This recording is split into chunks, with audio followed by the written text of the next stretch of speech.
I was heartbroken to learn of yesterday's terrorist attack on the synagogue in Pittsburgh.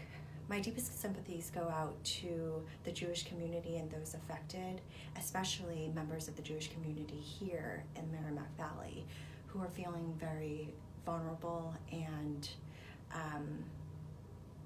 upset about what happened yesterday. I'm grateful to our local law enforcement for their work in increasing security in this area to make sure that our members are feeling safe in places of worship, and to our local faith leaders who are there to comfort the people and lead in this time of need.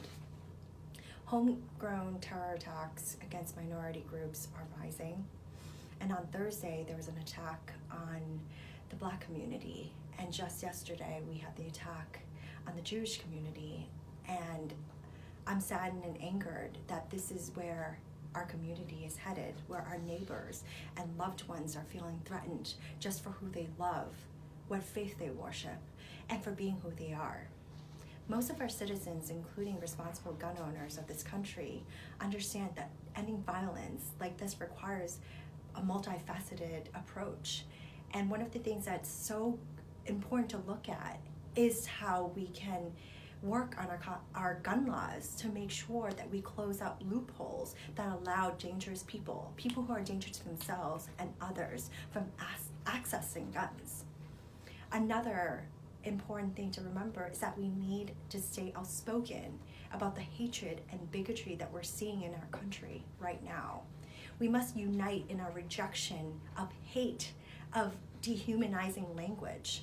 We must reject the scapegoating of whole groups of people, and leaders must be willing to speak out against this, forcefully against this. And our legislation need to remember that we have to protect the most vulnerable of us.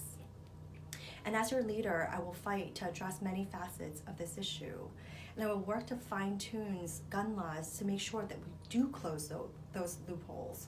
And I will fight to expand access to mental health services, and I will be an outspoken defender of human rights, your rights, equal rights, justice, equality, and making sure that our community stays a welcoming place for all, where people can be here and live and love as you please without fear. And that's what I hope you would work with me on.